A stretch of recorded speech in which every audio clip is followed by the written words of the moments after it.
Details கொடுத்தீங்கன்னா நானே கூட உங்களுக்கு டிஎன்பிசி அப்ளை பண்ணி கொடுத்துருவேன். ஒரு சின்ன சார்ஜ் பண்ணுவேன் கண்டிப்பாக, சரிங்களா? அதனால் ஒன்றும் பிரச்சனை இருக்காது. அப்ளை பண்ண உங்களுக்கு சிரமமாக இருக்கவங்க தாராளமாக இந்த வாட்ஸ்அப் நம்பருக்கு மெசேஜ் பண்ணுங்கள். நான் உங்களுக்கு டிஎன்பிசி அப்ளை பண்ணி வந்துருச்சு. எல்லோரும் எதிர்பார்த்துக்கிட்டு இருந்த டிகிரி முடித்த எல்லோரும் எதிர்பார்த்துக்கிட்டு இருந்த group 2A group 2 exam notification வந்துருச்சு. அவ்வளோதான். இன்னும் ஒரு 3 மாதத்தில் எக்ஸாம் வந்துடும். படிச்சுட்டு இருக்கிறவங்க எல்லாத்துக்கும் இது ஒரு குட் நியூஸ். உண்மையாக சொல்லப்போனால் இந்த வருஷத்துக்கான குரூப் 2 எக்ஸாமினேஷன் நோட்டிஃபிகேஷன் வந்துருச்சு. அப்ளிகேஷன் டேட் வந்து நேற்றே ஆரம்பிச்சிட்டாங்க, 26/2024. ஸோ அப்ளை பண்ண ஸ்டார்ட் பண்ணிடுங்க, படிக்கவும் ஸ்டார்ட் பண்ணிடுங்க. எப்படி என்னென்ன போஸ்டிங் கேட்டிருக்காங்க, உங்களுக்கு அப்ளை பண்ணுறதுக்கான ஆப்ஷன்ஸ் என்னென்ன இருக்குது, என்றைக்கு லாஸ்ட் டேட்டு, என்றைக்கு எக்ஸாமு, மற்றபடி என்னென்ன போஸ்டிங், எத்தனை வேக்கன்சி, குவாலிஃபிகேஷன் என்ன, ஏஜ் லிமிட் என்ன, அப்புறம் யார் யாரெல்லாம் இது அப்ளை பண்ணலாம், எல்லா விஷயத்தையும் நம்ம வீடியோக்குள்ளே போய் பார்க்கலாம்.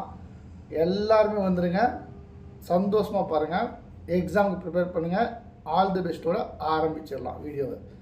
Notification number 08/2024 combined civil service examination group 2 and group 2A services. ஓகேங்களா? ஃப்ரம் டேட்டு நேற்று சொன்ன மாதிரியே நேற்று ஸ்டார்ட் பண்ணியாச்சு. 26/2024 நேற்றே வந்து அனௌன்ஸ்மெண்ட்டு, நோட்டிஃபிகேஷன் நேற்றே வந்துச்சு. நேற்றுலேருந்து எல்லாருமே அப்ளை பண்ண ஸ்டார்ட் பண்ணிட்டாங்க. ஸோ இதில் யார் யாரெல்லாம் அப்ளை பண்ணலான்னு கேட்டால் மஸ்ட் டிகிரி முடித்தவங்க எல்லோரும் அப்ளை பண்ணலாம். சில போஸ்டிங்க்கு தகுந்த மாதிரி அந்தந்த குவாலிஃபிகேஷன் டிஃப்ரெண்ட்டாகவும், அதை நம்ம உள்ள வீடியோக்குள்ளே போகும்போது பார்க்கலாம். என்றைக்கு லாஸ்ட் டேட் அப்படின்னா 19/7/2024 லாஸ்ட் டேட்டு 19/7/2024. நல்லா ஞாபகம் வச்சுக்கோங்க. முடிஞ்ச வரைக்கும் சீக்கிரமாக பண்ணிடுங்க. லாஸ்ட் மினிட்டில் சர்வர் ப்ராப்ளம் வர்றதுக்கு வாய்ப்பு அதிகம். எங்கேயும் உங்களால் அப்ளை பண்ண முடியாமல் போயிடும். அப்புறம் வந்து டைம் எக்ஸ்டெண்ட் பண்ணுவாங்க, எல்லாம் சொல்ல முடியாது. ஏன்னா டிஎன்பிசி லாஸ்ட் டைம் எந்த எக்ஸ்டென்ஷனும் கொடுக்கல.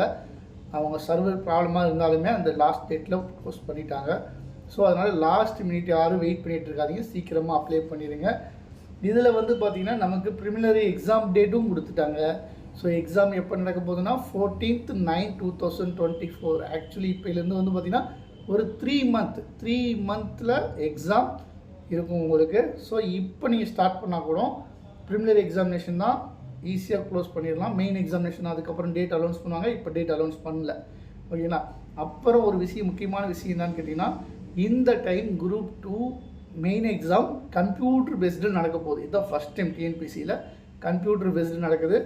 ஸோ ப்ரிப்பேர் ஆகிக்கோங்க. எப்படியும் அதுக்கான மாடல்ஸ் எல்லாமே முன்னாடியே கொடுப்பாங்க டிஎன்பிசி. அதனால் உங்களுக்கு வந்து ப்ராப்ளம் இருக்காது, பயப்பட தேவையில்லை. நீங்கள் படிக்க ஸ்டார்ட் பண்ணிடுங்க.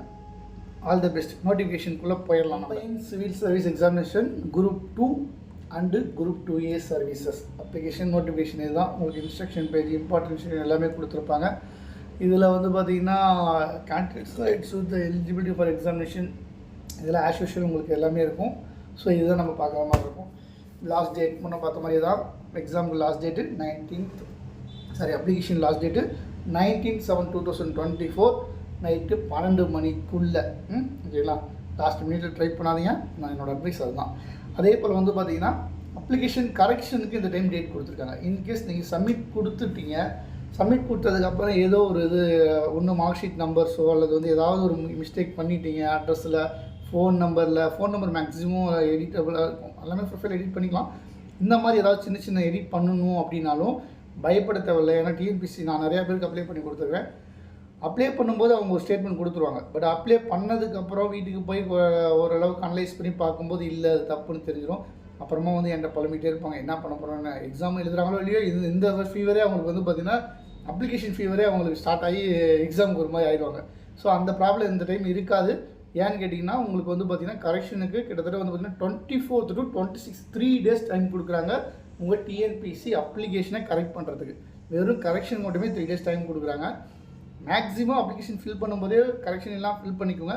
இன்கேஸ் கரெக்ஷன் ஏதாவது தப்பாக பண்ணிட்டீங்கனாலுமே ஒரு டைம் அப்ளிகேஷனை ரிவ்யூ பண்ணி பார்த்துட்டு நீங்கள் அப்ளிகேஷனில் கரெக்ஷன் டேட் கொடுத்த டைமில் நீங்கள் அப்ளிகேஷனை கரெக்ஷன் பண்ணிக்கலாம். அப்புறம் டேட் ஆஃப் டைம் அந்த ப்ரிலிமினரி எக்ஸாமினேஷனுக்கும் வந்து பார்த்திங்கன்னா டேட் கொடுத்துட்டாங்க. உங்களுக்கு இப்போயே கொடுத்ததுனால ரொம்ப ஈஸி. ஆட்டோமேட்டிக்காக 3 மந்தில் உங்களுக்கு எக்ஸாம் இருக்குது, கன்ஃபார்மாக எக்ஸாம் இருக்குன்றதுனால நீங்கள் இன்றைக்கி ஸ்டார்ட் பண்ணிங்கன்னா அப்புறமே இது ப்ரிலிமினரி எக்ஸாம்ன்றதுனால ஈஸியாக நீங்கள் பாஸ் பண்ணிடலாம். மெயின் எக்ஸாம் அடுத்தது ப்ரிப்பேர் பண்ண ஸ்டார்ட் பண்ணிக்கலாம். இப்போ அது வந்து பார்த்திங்கன்னா 14/9/2024 4 நடக்குது. ஸோ உங்களுக்கு மெயின் எக்ஸாம் டேட் இன்னும் அலோன்ஸ் பண்ணல, அதனால் நம்ம இப்போ வெயிட் பண்ணலாம். பட் ஆனால் ப்ரிலிமினரி எக்ஸாம் பாஸ் பண்ணல, அதுக்கு படிக்க ஆரம்பிச்சிடலாம். எப்படி அப்ளை பண்ணுன்றத இங்கே இருக்குது. நான் உங்களுக்கு அது தனி வீடியோவாக போடுறேன். நீங்கள் என்னோடய சேனலை வந்து கண்டினியூவாக பார்க்குறவங்களா இருந்தால் லைக் பண்ணிக்கோங்க, சப்ஸ்கிரைப் பண்ணிக்கோங்க. அடுத்தடுத்த டிஎன்பிசி 2ல் என்னென்ன எப்படி அப்டேட் என்ன இருக்குன்றதை நான் அப்பப்போ நான் வந்து உங்களுக்கு சேனலில் வந்து சின்ன சின்ன வீடியோஸாக போட ஆரம்பிச்சிடுவேன். அப்ளிகேஷனும் எப்படி ஃபில்அப் பண்ணுறது அப்படின்றது இந்த வீடியோ முடிச்சுட்டு அடுத்த வீடியோ நான் உங்களுக்கு போட்டுருவேன். ஸோ நீங்கள் சப்ஸ்கிரைபோ லைக்கோ பண்ணி வச்சிட்டிங்கன்னா அடுத்த நோட்டிஃபிகேஷனில் ஈஸியாக உங்களுக்கு அந்த இது வந்துடும், வீடியோ வந்துடும். அப்ளிகேஷன் டேட் கரெக்ஷன்ஸ் எல்லாமே பார்த்துட்டோம். நெக்ஸ்ட்டு வந்து பார்த்திங்கன்னா போஸ்டிங்கில் வந்து பார்த்திங்கன்னா குரூப் 2 சர்வீஸில் வந்து பார்த்திங்கன்னா உங்களுக்கு கொடுத்துருக்காங்க, நிறையா போஸ்டிங்கே கொடுத்துருக்காங்க. இந்த டைம் வந்து பார்த்திங்கன்னா எக்ஸ்ட்ரா ஒரு போஸ்டிங், அதுதான் என்னென்னு கேட்டிங்கன்னா ஃபாரஸ்ட் ஆஃபீஸில் வந்து ஃபாரஸ்டர் போஸ்டிங் கொடுத்துருக்காங்க. ஸோ வந்து பார்த்திங்கன்னா இது வந்து குரூப் 2ல் இதுதான் ஃபஸ்ட் டைம். என்னென்ன போஸ்டிங் பார்த்துடலாம்.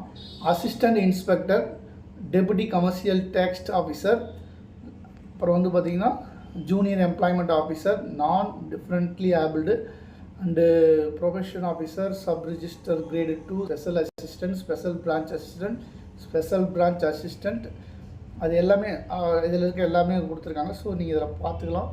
இதில் வந்து பார்த்திங்கன்னா வேக்கன்சி, நம்பர் ஆஃப் வேக்கன்சி இதில் எவ்வளோ இருக்குது அப்படின்றதையும் கொடுத்துருக்காங்க. ஸோ இந்த இடத்துல பார்த்திங்கன்னா தெரியும் வேக்கன்சி எல்லாத்துலேயும் இருக்குது. இதில் வந்து ஃபாரஸ்ட்டு 107 இருக்குது, ப்ளஸ் வந்து பார்த்திங்கன்னா டெபுட்டி கமிஷனர் டேக்ஸ் ஆஃபீஸர் 336 இருக்குது. ஸோ இந்த மாதிரி இருக்கிற இதில் கொஞ்சம் நீங்கள் அதிகமாக கான்சன்ட்ரேட் பண்ணிங்கன்னா கரெக்டாக இருக்கும். செகண்ட் வந்து பார்த்திங்கன்னா அப்புறம் குரூப் 2A பார்த்து வந்து பார்த்திங்கன்னா personal assistant chairman and managing director 1, full time residential warden 1, senior inspector 497. So posting அதிகமாக கொடுத்துருக்காங்க. Auditor inspector, assistant inspector 277. So prepare பண்ணுறதுக்கு ஈஸியாக இருக்கும் உங்களுக்கு. Handloom inspector. ஸோ இந்த மாதிரி வேரியஸ் போஸ்டிங்கில் நீங்கள் இது பண்ணும்போது என்னான்னு கேட்டிங்கன்னா அதுக்கான ஏதாவது குவாலிஃபிகேஷன் செக் வச்சுருப்பாங்க. ஸோ அந்த குவாலிஃபிகேஷனில் தான் உங்களால் அப்போ அந்த போஸ்டிங்க்கு அப்ளை பண்ணுற மாதிரி இருக்கும். ஃபாரஸ்டர்ஸ்க்கு ஃபிசிக்கல் இருக்குது, உங்களுக்கு ஹைட்டு வெயிட்லாம் கரெக்டாக இருக்கணும். ஹைட்டு ஜஸ்ட்டு இதெல்லாம் கேட்டிருக்காங்க. ஸோ அவங்க அப்ளை பண்ணுறது எல்லாமே இருக்கும். எந்தெந்த டிஸ்ட்ரிக்டில் எவ்வளோ போஸ்ட் இருக்கிற மாதிரி தான் கொடுத்துருக்காங்கன்னு நினைக்கிறேன். மேபி வேக்கன்சி நம்பர் இதை பார்த்துடலாம். நெக்ஸ்ட்டு வந்து நமக்கு ரொம்ப இம்பார்ட்டண்டான விஷயம் ஏஜ் லிமிட். இந்த ஏஜ் லிமிட் வந்து பார்த்திங்கன்னா ரொம்ப இம்பார்ட்டன்ட். குரூப் 2ல் ஒரு நல்ல விஷயம் என்னன்னு கேட்டிங்கன்னா ஓசி தவிர மீது யாருக்கும் ஏஜ் லிமிட் இல்லை அப்படின்ற மாதிரி தான் கொடுத்துருக்காங்க. ஏஜ் லிமிட் ஃபார் இதுனா others candidates not be, SC, SCA, STs, MBC, DC, BC, other backward classes அவங்களையும் சேர்த்தே கொடுத்துருக்காங்க. பிசி, முஸ்லீம் எல்லாருமே கொடுத்துருக்காங்க. ஸோ அவங்களுக்கு வந்து பார்த்திங்கன்னா ஏஜ் லிமிட் இல்லை. மற்றவங்களுக்குலாம் ஏஜ் லிமிட் இருக்குது, ஓசிக்கு ஏஜ் லிமிட் இருக்குது. ஸோ நீங்கள் இதில் பார்த்துக்கணும் எந்தெந்த போஸ்ட்டுக்கு என்ன ஏஜை பொறுத்த வரைக்கும் மேக்ஸிமம் வந்து பார்த்திங்கன்னா 18+ கொடுத்துட்டாங்க. ஸோ டிகிரி முடித்த எல்லாருமே நீங்கள் all the post expected for the post of full time residential வார்டனுக்கு வந்து ஏஜ் லிமிட்டே கிடையாதுங்க. 18 இயர்ஸ் கம்ப்ளீட் ஆகிருந்தால் கம்பல்சரி நீங்கள் அப்ளை பண்ணலாம், ஒன்றும் பிரச்சனை கிடையாது. எனிவே உங்களுக்கு நீங்கள் இந்த ஏஜ் லிமிட்டை பற்றி நீங்கள் கவலையப்படாதீங்க. ஏன்னா மேக்ஸிமம் நிறையா போஸ்ட்டுக்கு ஏஜ் லிமிட்டுன்றதே கிடையாது. ஸோ அதனால் 18+ கம்ப்ளீட் பண்ணி டிகிரி கையில் இருந்தால் நீங்கள் தாராளமாக அப்ளை பண்ணி எழுதலாம். எதை பற்றி நீங்கள் இது பண்ணிக்க வேணாம். ஏன்னா போஸ்டிங் அந்த இடத்துல இருக்குது. பாஸ் பண்ணிட்டீங்கன்னா அந்த கேடரில் போயிடுவீங்க. நெக்ஸ்ட்டு இம்பார்ட்டண்டான ஒரு விஷயம் என்னன்னு கேட்டிங்கன்னா குவாலிஃபிகேஷன். இதுதான் எந்த போஸ்டிங்க்கு நம்ம வந்து ப்ரிப்பேர் பண்ணுறோம் அப்படின்றது ரொம்ப முக்கியம். ஸோ குவாலிஃபிகேஷன் நீங்கள் பார்த்தீங்கன்னா ப்ரொஃபஷன் ஆஃபீஸர் வந்துச்சுன்னா professional officer degree arts and science கொடுத்துருக்காங்க.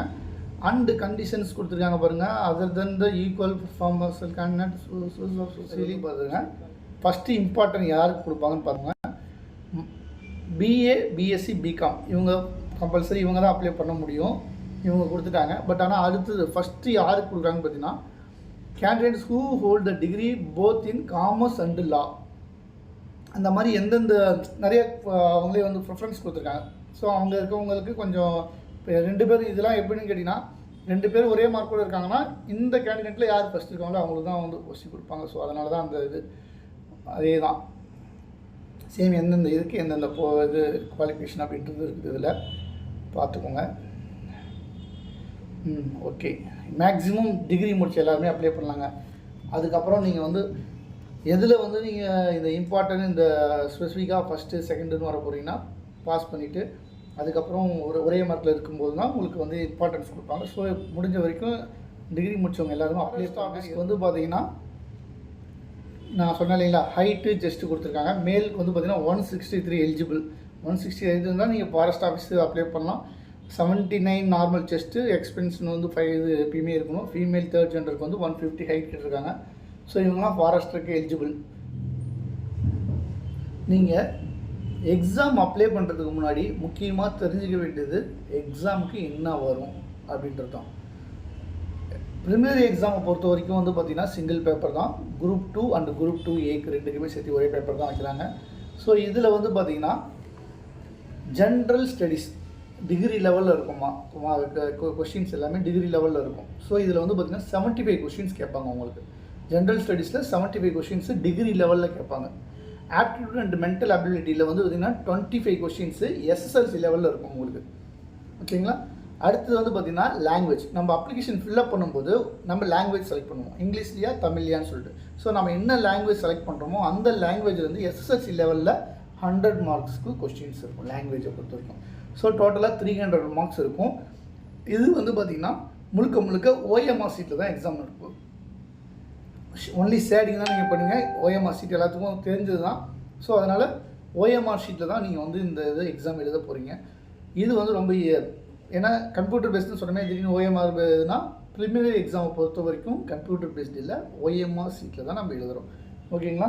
இதனோட இது என்னன்னு கேட்டிருக்கீங்களா, மொத்தமாக 200 கொஸ்டின், ஜென்ரல் ஸ்டடீஸ் டிகிரி லெவலில் 75 கொஸ்டின்ஸு, ஆப்டிடியூட் அண்ட் மென்டல் அபிலிட்டியில் 25 கொஸ்டின், எஸ்எஸ்எல்சி லெவலு லாங்குவேஜும் எஸ்எஸ்எல்சி லெவலில் 100 கொஸ்டின், மொத்தமாக 200 கொஸ்டின்ஸ் தான். டோட்டலாக 300 மார்க்ஸ். ஓகேங்களா. OMR சீட்டு தான் இருக்கும். மெயின் எக்ஸாம் நமக்கு இன்னும் டேட் கொடுக்கல, பட் ஆனால் மெயின் எக்ஸாமுக்கு என்ன சிலபஸ் எந்த இதுலேருந்து வருதுன்னு சொல்லித்தாங்க. பேப்பர் 1 பொறுத்த வரைக்கும் தமிழ் எலிஜிபிலிட்டி டெஸ்ட். ஏன்னா இந்த நம்ம ஸ்டேட் கவர்மெண்ட் பொறுத்த வரைக்கும் Tamil eligibility test compulsory pass பண்ணணுன்றது இருக்குது. அதனால் வந்து பார்த்திங்கன்னா தமிழ் எலிஜிபிலிட்டி டெஸ்ட் வந்து பார்த்திங்கன்னா இருக்குது. எஸ்எஸ்எல்சி லெவலில் இருக்குது. எஸ்எஸ்எல்சி லெவலில் மேக்ஸிமம் மார்க் வந்து பார்த்திங்கன்னா 100 தான் இருக்குது. 100 மார்க்ஸ் தான் கொஷின் இருக்க போகுது. ஸோ வந்து பார்த்திங்கன்னா மினிமம் 40 இருக்கணும். அதான் எலிஜிபிலிட்டி. எப்படி இருக்கும்னு எக்ஸாம் டிஸ்கிரிப்டிவ் டைப். டிஸ்கிரிப்டிவ் போது பார்த்திங்கன்னா நாம் டிஸ்கிரிப்டிவ் டைப்னு சொல்லும்போது நம்ம பேனாவில் எழுதுகிற மாதிரி இருக்கும். ஆக்சுவலாக நம்ம OMRல ஷேர் பண்ணுறோம் இல்லைங்களா, ஷேர் பண்ணுறதுக்கு அந்த மாதிரிலாம் இல்லை. இது பேனாவில் நம்ம எஸ்ஏ எழுதுகிற மாதிரி ரிட்டன் எழுதுகிற மாதிரி இருக்கும். பேப்பர் 2 வந்து பார்த்திங்கன்னா ஜென்ரல் ஸ்டடீஸ் இருக்குது டிகிரி லெவலுக்கு. அது வந்து மேக்ஸிமம் 300 மார்க்ஸ் இருக்குது. அது வந்து பார்த்திங்கன்னா அதுவும் சேம் டிஸ்கிரிப்ஷன் டைப்பில் தான் நடக்க போகுது எக்ஸாமு. அடுத்தது exam main exam group 2A service. Group 2A சர்வீஸை பொறுத்த வரைக்கும் அதுவும் சேம் 2 எக்ஸாம் தான். முதல்லையே நம்ம பார்த்த மாதிரி தான் தமிழ் எலிஜிபிலிட்டி டெஸ்ட்டுன்றது மஸ்ட்டு. ஸோ அது வந்து பார்த்திங்கன்னா 100 மார்க்ஸ் தான் இதுலேயும் நடக்குது. டிஸ்கிரிப்டிவ் டைப் தான், சேம் டிஸ்கிரிப்டிவ் தான், நீங்கள் பெண்ணில் எழுதுகிற மாதிரி தான் இருக்கும். OMR சீட்ஸ் கிடையாது. பேப்பர் 2 வந்து பார்த்திங்கன்னா ஜென்ரல் ஸ்டடீஸில் டிகிரிக்கு வந்து பார்த்திங்கன்னா 100 மார்க்ஸில் தான் கேட்க போகிறாங்க. 100 கொஷின்ஸ் கேட்பாங்க. ஜென்ரல் ஸ்டடீஸில் டிகிரி லெவலில் 100 கொஷின்ஸ் கேட்பாங்க. ஜென்ரல் இன்டெலிஜென்ஸ் அண்ட் ரீசனிங்கில் எஸ்எஸ்எல்சி லெவலில் 40 கொஷின்ஸ் இருக்கும். மார்க்ஸில் 14 கொஷின்ஸ் இருக்கும். ஜென்ரல் இன்டெலிஜென்ஸ் அண்ட் ரீசனிங்கில் எஸ்எஸ்எல்சி லெவலில் 40 கொஷின்ஸ் இருக்கும். லாங்குவேஜ்ன்றது நம்ம அப்ளிகேஷன் ஃபில்அப் பண்ணுறது தான். அந்த லாங்குவேஜ் இதுக்கான இது தான். அதில் வந்து எஸ்எஸ்எல்சி லெவலில் 60 கொஷின்ஸ் வரும். 60 கொஷின்ஸ் டோட்டலாக 200 கொஷின்ஸ் இருக்கும். 300 மார்க்ஸ். பட் இந்த எக்ஸாம் தான் கம்ப்யூட்டர் பேஸ்டு அப்படின்னு சொல்லி TNPSC அனௌன்ஸ் பண்ணியிருக்காங்க. சரிங்களா. ஸோ இது வந்து நம்ம என்னன்னா கிளிக் பண்ணுற மாதிரி இருக்கும். அப்ஜெக்டிவ் டைப் கொஸ்டின் தான் வரப்போகுதுன்னு நினைக்கிறேன். அப்ஜெக்டிவ் டைப் தான் கொடுத்துருக்காங்க. ஸோ கிளிக் பண்ணுற மாதிரி முன்னே வந்து 4 ஆன்சர் இருக்கும். நம்ம வந்து OMR ஷீட்டில் ஷேர் பண்ணுவோம். இந்த டைமும் அப்படி இருக்காது. கம்ப்யூட்டர் முன்னாடி போய் உட்காந்து என்ன ஆன்சரோ அதை நம்ம கிளிக் பண்ண போகிறோம். அதுக்கான மாடல் எக்ஸாம் மேபி TNPSC பிஃபோராக நமக்கு கொடுப்பாங்கன்னு எதிர்பார்க்குறோம். ஏன்னா திடீர்னு அவங்க ஃபஸ்ட் டைம் இங்கே கம்ப்யூட்டர் பேஸ்டு எக்ஸாம், ஏன்னா சென்ட்ரல் கவர்மெண்ட் SSC எல்லாம் எழுதுகிறவங்களுக்கு கம்ப்யூட்டர் பேஸ்டு ஏற்கனவே தெரிஞ்சிருக்கும். லாஸ்ட் டைம் டெட்டு கூட கம்ப்யூட்டர் பேஸ்டு எக்ஸாம் தான் வந்தது. ஸோ இந்த time TNPSC group 2 paper 2 computer based exam start பண்ணியிருக்காங்க. ஸோ அதனால் உங்களுக்கு அந்த ப்ராப்ளம் இருக்குது, ஒன்றும் பயப்படுறதுலாம் இருக்காது. முன்னாடியே TNPSC கொடுக்கறதுக்கு வாய்ப்பு அதிகம். ஸோ ரொம்ப ஈஸியாக தான் இருக்கும். அப்படியே இல்லைனாலுமே கொஸ்டின்ஸு 4 ஆப்ஜெக்ட்ஸ் என்ன நீங்கள் OMRல ஷேர் பண்ண போகிறீங்களோ அதே மாதிரி கிளிக் பண்ண போகிறீங்க, அவ்வளோதான். That sir. அதனால் எதுவும் கம்ப்யூட்டர் பேஸ்டை பொறுத்த வரைக்கும் கன்ஃபியூஸ் ஆகிக்க தேவையில்ல. மற்றபடி வந்து பார்த்திங்கன்னா சிலபஸ் ரொம்ப முக்கியம். எக்ஸாம் ப்ரிப்பேர் பண்ணுறவங்க சிலபஸை பேஸ் பண்ணி படிக்க ஆரம்பிச்சிங்கன்னா ரொம்ப யூஸ்ஃபுல்லாக இருக்கும். இது மட்டும் இருந்தால் போதும். மற்றபடி வந்து பார்த்திங்கன்னா அப்ளிகேஷன் ஃபில்அப் பண்ணுறதுக்கான ஆப்ஷன்ஸ் தான் மற்றதெல்லாம். ஆஸ் யூஷுவல் வந்து ஏற்கனவே நீங்கள் ரிஜிஸ்டர் பண்ணியிருந்தீங்கன்னா அதுலேயே வந்து பார்த்திங்கன்னா ஜஸ்ட் நீங்கள் உள்ளே போனீங்கன்னா அப்ளை பண்ணுறதுக்கான ஆப்ஷன்ஸ் இருக்கும். எப்படி டிஎன்பிசி எக்ஸாம் அப்ளை பண்ணுறதுன்றதை நான் உங்களுக்கு அடுத்த வீடியோவில் சொல்லி போட்டுவிட்றேன்.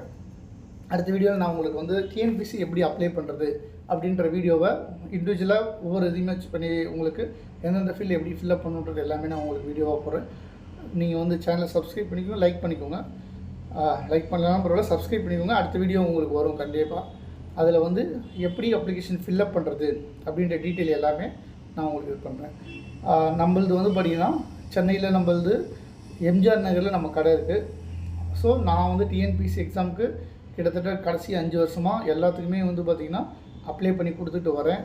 அதனால் உங்களால் அப்ளை பண்ண முடியல, இல்லை உங்களுக்கு அப்ளை பண்ணுறது சிரமமாக இருக்குன்னா கூட நீங்கள் தாராளமாக கீழே இப்போ வர வாட்ஸ்அப் நம்பருக்கு கால் பண்ணுங்கள், இல்லை வாட்ஸ்அப் நம்பருக்கு மெசேஜ் பண்ணுங்கள். மேக்ஸிமம் கால் கூட நான் அட்டன் பண்ணலனாலும் வாட்ஸ்அப் நம்பருக்கு நீங்கள் டிஎன்பிசி எக்ஸாம் அப்ளை பண்ணணும்னு சொல்லிட்டு ஒரு எஸ்எம்எஸ் பண்ணுங்கள். நான் கால் உங்களுக்கு ரீபேக் பண்ணுவேன். நான் கேட்குற டீட்டெயில்ஸ் கொடுத்தீங்கன்னா நானே கூட உங்களுக்கு டிஎன்பிசி அப்ளை பண்ணி கொடுத்துருவேன். ஒரு சின்ன சார்ஜ் பண்ணுவேன் கண்டிப்பாக. சரிங்களா? அதனால் ஒன்றும் பிரச்சனை இருக்காது. அப்ளை பண்ண உங்களுக்கு சிரமமாக இருக்கவங்க தாராளமாக இந்த வாட்ஸ்அப் நம்பருக்கு மெசேஜ் பண்ணுங்கள். நான் உங்களுக்கு டிஎன்பிசி அப்ளை பண்ணி கொடுக்குறேன். தேங்க்யூ ஃபார் வாட்சிங். உங்களுக்கு அடுத்த டிஎன்பிசியில் குரூப் 2லேயும் குரூப் 2Aலையும் எப்போ ஹால் டிக்கெட்ஸ், அடுத்த எக்ஸாமுக்கு எப்படி ப்ரிப்பேர் பண்ணுறது, இல்லை சீனியர்ஸ் யாராவது கைட் பண்ணால் எப்படி இருக்கும், அவங்க என்ன சொல்கிறாங்க அப்படின்ற வீடியோஸாக இருக்கட்டும், இல்லை இதுக்கு மேலே வர சின்ன சின்ன அப்டேட்ஸாக இருக்கட்டும், எல்லாமே அடுத்தடுத்த வீடியோவில் நான் உங்களுக்காக அடுத்தடுத்த வீடியோ நான் போட்டுகிட்டே இருக்கேன். ஸோ நீங்கள் சேனலை சப்ஸ்கிரைப் பண்ணிட்டீங்கன்னா எனக்கு கொஞ்சம் ஹெல்ப்ஃபுல்லாக இருக்கும். அடுத்தடுத்த வீடியோஸ் பார்க்கும்போது உங்களுக்கு எப்படி அப்ளை பண்ணுறது, எப்படி படிக்கிறது அப்படின்ற கொஞ்சம் டீட்டெயில்ஸும் உங்களுக்கு உங்கள் கையில் ஃபோனுக்கே வந்துடும். ஓகே, தேங்க்யூ ஃபார் வாட்சிங். லைக் பண்ணுங்கள், சப்ஸ்கிரைப் பண்ணுங்கள்.